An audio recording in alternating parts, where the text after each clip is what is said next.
Bismillahirrahmanirrahim. Assalamualaikum warahmatullahi wabarakatuh. Alhamdulillahirabbil alamin.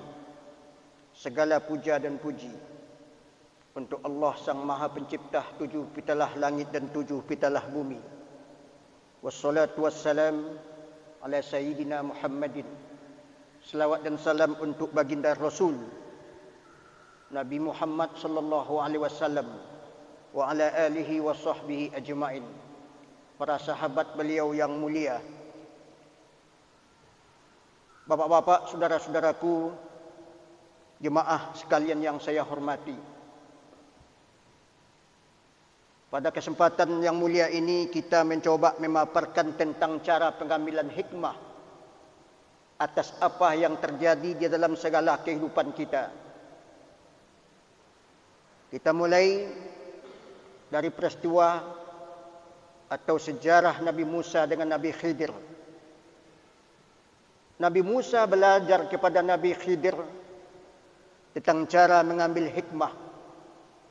Maka berjalanlah Nabi Musa dengan Nabi Khidir. Fantalaqa hatta idza raqibah bis safina haraqaha. Seketika Nabi Musa berjalan dengan Nabi Khidir, kemudian mereka berdua mau menyeberangi sungai. Dia ambil sebuah perahu, setelah dipakai, Nabi Khidir membocorkannya atau melobanginya. Berkata Nabi Musa kepada Nabi Khidir, "Akhraqtaha litughrika ahlaha." Kenapa engkau bocorkan perahu ini? Apakah engkau hendak menenggelamkan penduduk di sini? Maka Nabi Khidir mengatakan, jangan engkau tanya apa yang terjadi dan apa yang aku lakukan.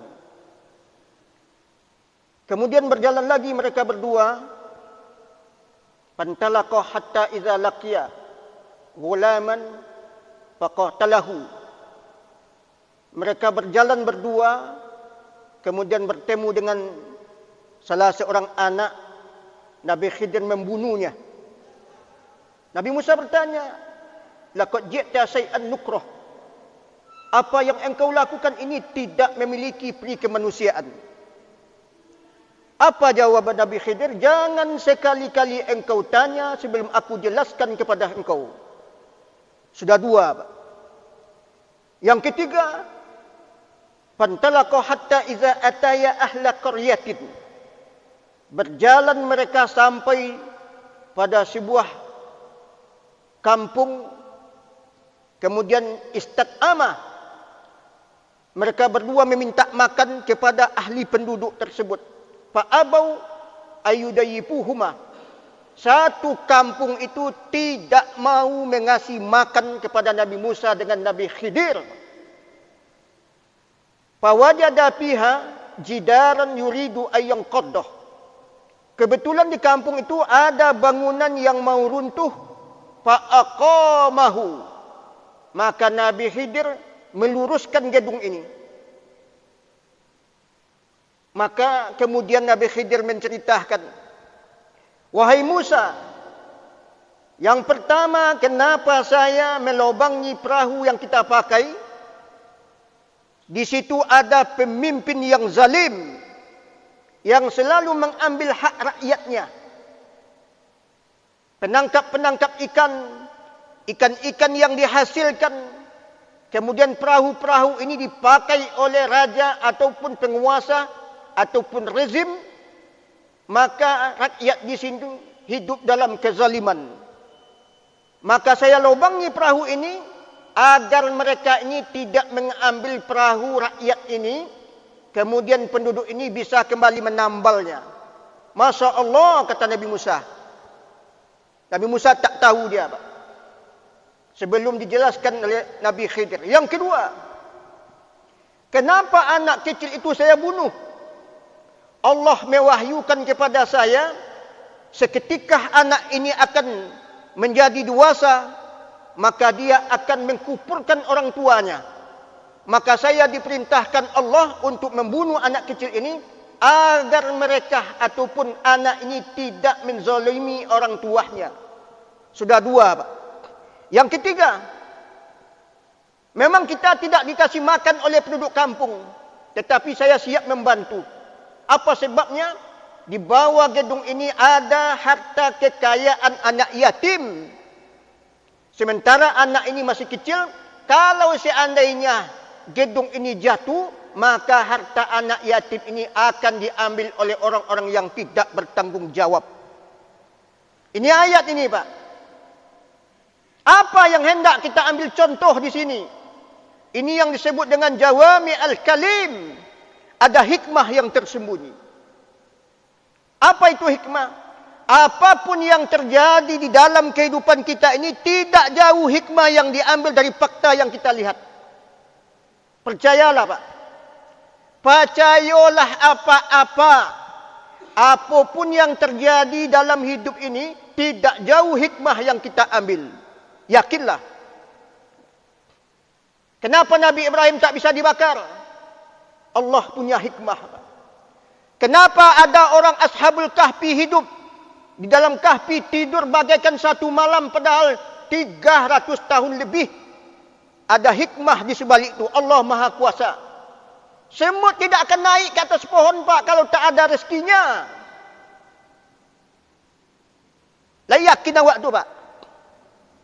Kalau tidak yakin, Pak, maka imannya dipertanyakan.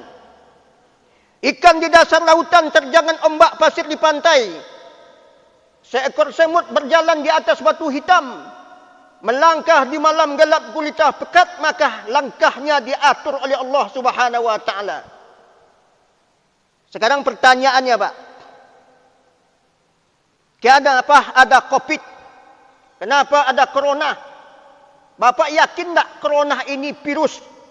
Kalau virus itu adalah makhluk Allah, dia tidak akan berpindah dari satu tempat kepada tempat lain kalau tidak ada persetujuan Allah.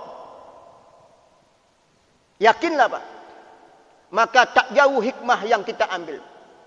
Fa'alqaina bainahumul, ayat mengatakan fa'alqaina bainahumul adawata wal baghdha. Manusia ini bukan mustahil akan diadu domba oleh Allah Subhanahu wa taala kalau kita tidak sejalan dengan prinsip-prinsip Allah. Orang-orang Cina, bapak-bapak makan hewan, tidak ada pantangnya, Pak. Mau haram, mau halal dia makan, Pak. Pantas kita begini. Kita kena Covid ini, Pak. Kalau dari dulu pemimpin ini menghalangi orang Cina masuk, orang asing masuk, tidak mau deko awak, Pak. Sekarang apa yang terjadi? Kita terusir dari masjid. Apa sebabnya? Mungkin juga sudah lama kalian tak mau ke masjid. Sekarang akulah. Aku halangi semuanya. Jemaah-jemaah tak boleh ke masjid. Melalui sepak-sepak terjang para pemimpin-pemimpin yang jauh dari nilai-nilai agama. Mal ditutup, sekolah ditutup. Apa yang terjadi, Pak? Awak selama kau banyak ke mall dari kabel masjid. Anak-anak disekolahkan tapi tak memiliki akhlak, tawuran di mana-mana. Uang dihabiskan hanya untuk kepentingan dunia. Coba Bapak bayangkan apa yang tak terjadi di dunia ini, Pak. Membunuh anak, mencincang-cincang, memperkosa. Na'udzubillahi min zalik. Jadi saya melihat ini Pak-Pak, Ibu-ibu yang berbahagia, tak jauh hikmah yang kita ambil. Memang melalui proses perbuatan manusia, tapi ini ada hikmah di sebalik itu. Jangan-jangan kita sedang dilaknat oleh Allah Subhanahu wa taala. Kalau kita tidak berubah, saya yakin tak akan berubah, Pak. Justru akan semakin parah, Pak. Nama bisa dibikin-bikin PPKM, PPSB atau macam-macam lah. Kalau Allah tidak menghendaki solusi, maka jangan yakin nanti pada suatu saat akan semakin parah. Maka oleh sebab demikian, bapak-bapak, saudara-saudaraku, masjid jangan ditinggalkan. Gampang, Pak. Kalau masjid sudah ditinggalkan, na'udzubillahi min zalik. Di sini sinyalnya, Pak, yang paling tinggi, banyak sinyalnya di sini. Ini ketergantungan kita dengan Allah di masjid. Kalau masjid sudah tinggal, na'udzubillahi min zalik. Fa'tabiru ya ulil absar. Mohon maaf. Assalamualaikum warahmatullahi wabarakatuh.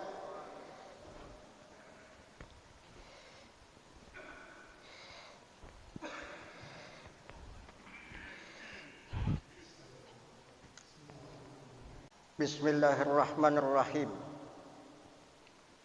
Assalamualaikum warahmatullahi wabarakatuh. Alhamdulillahirabbil alamin. Segala puja dan puji untuk Allah Sang Maha Pencipta 7 pitalah langit dan 7 pitalah bumi. Wassalatu wassalam ala sayyidina Muhammadin. Selawat dan salam untuk baginda Rasul Nabi Muhammad sallallahu alaihi wasallam wa ala alihi wa sahbihi ajma'in. Para sahabat beliau yang mulia, bapak-bapak, saudara-saudaraku, jemaah sekalian yang saya hormati. Pada kesempatan yang mulia ini kita mencoba memaparkan tentang cara pengambilan hikmah atas apa yang terjadi di dalam segala kehidupan kita. Kita mulai dari peristiwa atau sejarah Nabi Musa dengan Nabi Khidir. Nabi Musa belajar kepada Nabi Khidir tentang cara mengambil hikmah. Maka berjalanlah Nabi Musa dengan Nabi Khidir. Fantalaqa hatta idza raqibah bis safina haraqaha. Seketika Nabi Musa berjalan dengan Nabi Khidir, kemudian mereka berdua mau menyeberangi sungai. Dia ambil sebuah perahu, setelah dipakai, Nabi Khidir membocorkannya atau melobanginya. Berkata Nabi Musa kepada Nabi Khidir, "Akhraqtaha litughrika ahlaha." Kenapa engkau bocorkan perahu ini? Apakah engkau hendak menenggelamkan penduduk di sini? Maka Nabi Khidir mengatakan, jangan engkau tanya apa yang terjadi dan apa yang aku lakukan. Kemudian berjalan lagi mereka berdua. Fantalaqa hatta idza laqiya ghulaman faqatalahu. Mereka berjalan berdua, kemudian bertemu dengan salah seorang anak. Nabi Khidir membunuhnya. Nabi Musa bertanya, "Laqad ji'ta syai'an nukrah." Apa yang engkau lakukan ini tidak memiliki peri kemanusiaan. Apa jawaban Nabi Khidir? Jangan sekali-kali engkau tanya sebelum aku jelaskan kepada engkau. Sudah dua.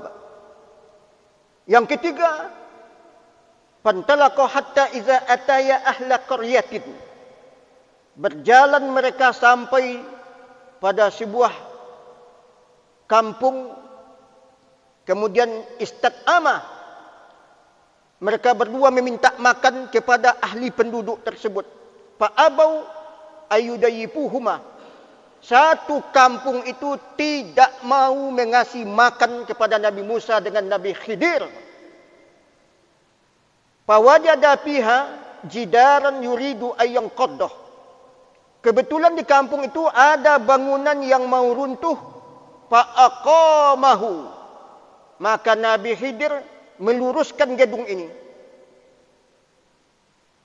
Maka kemudian Nabi Khidir menceritakan, "Wahai Musa, yang pertama kenapa saya melobangi perahu yang kita pakai? Di situ ada pemimpin yang zalim, yang selalu mengambil hak rakyatnya. Penangkap-penangkap ikan yang dihasilkan, kemudian perahu-perahu ini dipakai oleh raja ataupun penguasa ataupun rezim, maka rakyat di sini hidup dalam kezaliman. Maka saya lobangi perahu ini agar mereka ini tidak mengambil perahu rakyat ini, kemudian penduduk ini bisa kembali menambalnya." Masya Allah, kata Nabi Musa. Nabi Musa tak tahu dia apa. Sebelum dijelaskan oleh Nabi Khidir. Yang kedua, Kenapa anak kecil itu saya bunuh? Allah mewahyukan kepada saya, seketika anak ini akan menjadi dewasa, maka dia akan mengkufurkan orang tuanya. Maka saya diperintahkan Allah untuk membunuh anak kecil ini, agar mereka ataupun anak ini tidak menzalimi orang tuanya. Sudah dua, Pak. Yang ketiga, memang kita tidak dikasih makan oleh penduduk kampung, tetapi saya siap membantu. Apa sebabnya? Di bawah gedung ini ada harta kekayaan anak yatim. Sementara anak ini masih kecil, kalau seandainya gedung ini jatuh, maka harta anak yatim ini akan diambil oleh orang-orang yang tidak bertanggung jawab. Ini ayat ini, Pak. Apa yang hendak kita ambil contoh di sini? Ini yang disebut dengan jawami al-kalim. Ada hikmah yang tersembunyi. Apa itu hikmah? Apapun yang terjadi di dalam kehidupan kita ini, tidak jauh hikmah yang diambil dari fakta yang kita lihat. Percayalah, Pak. Percayalah apa-apa.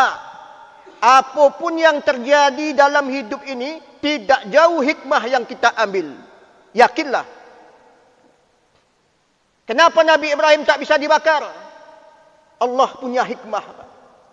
Kenapa ada orang Ashabul Kahfi hidup di dalam kahfi, tidur bagaikan satu malam, padahal 300 tahun lebih? Ada hikmah di sebalik itu. Allah Maha Kuasa. Semut tidak akan naik ke atas pohon, Pak, kalau tak ada rezekinya. Lah yakin awak tu, Pak? Kalau tidak yakin, Pak, maka imannya dipertanyakan. Ikan di dasar lautan, terjangan ombak pasir di pantai. Seekor semut berjalan di atas batu hitam, melangkah di malam gelap gulita pekat, maka langkahnya diatur oleh Allah Subhanahu wa taala. Sekarang pertanyaannya, Pak. Ada apa? Ada Covid. Kenapa ada corona? Bapak yakin tak corona ini virus? Kalau virus itu adalah makhluk Allah, dia tidak akan berpindah dari satu tempat kepada tempat lain kalau tidak ada persetujuan Allah. Yakinlah, Pak. Maka tak jauh hikmah yang kita ambil. Ayat mengatakan fa'alqaina bainahumul adawata wal baghdha. Manusia ini bukan mustahil akan diadu domba oleh Allah Subhanahu wa taala kalau kita tidak sejalan dengan prinsip-prinsip Allah. Orang-orang Cina, bapak-bapak, makan hewan tidak ada pantangnya, Pak. Mau haram, mau halal dia makan, Pak. Pantas kita begini. Kita kena Covid ini, Pak. Kalau dari dulu pemimpin ini menghalangi orang Cina masuk, orang asing masuk, tidak mau deko awak, Pak. Sekarang apa yang terjadi? Kita terusir dari masjid. Apa sebabnya? Mungkin juga sudah lama kalian tak mau ke masjid. Aku halangi semuanya. Jemaah-jemaah tak boleh ke masjid. Melalui sepak-sepak terjang para pemimpin-pemimpin yang jauh dari nilai-nilai agama. Mal ditutup, sekolah ditutup. Apa yang terjadi, Pak? Awak selama kau banyak ke mall dari Kabel Masjid. Anak-anak disekolahkan tapi tak memiliki akhlak, tawuran di mana-mana. Uang dihabiskan hanya untuk kepentingan dunia. Coba Bapak bayangkan apa yang tak terjadi di dunia ni, Pak. Membunuh anak, mencincang-cincang, memperkosa. Na'udzubillahi min zalik. Jadi saya melihat ini Pak-pak, ibu-ibu yang berbahagia, tak jauh hikmah yang kita ambil. Memang melalui proses perbuatan manusia, tapi ini ada hikmah di sebalik itu. Jangan-jangan kita sedang dilaknat oleh Allah Subhanahu wa taala. Kalau kita tidak berubah, saya yakin tak akan berubah, Pak. Justru akan semakin parah, Pak. Nama bisa dibikin-bikin PPKN, PPSB atau macam-macam lah. Kalau Allah tidak menghendaki solusi, maka jangan yakin nanti pada suatu saat akan semakin parah. Maka oleh sebab demikian, bapak-bapak, saudara-saudaraku, masjid jangan ditinggalkan. Gampang, Pak.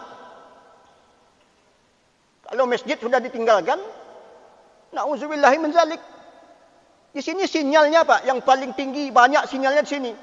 Ini ketergantungan kita dengan Allah di masjid. Kalau masjid sudah tinggal, na'udzubillah min zalik. Fa'tabiru ya ulil absar, mohon maaf. Assalamualaikum warahmatullahi wabarakatuh.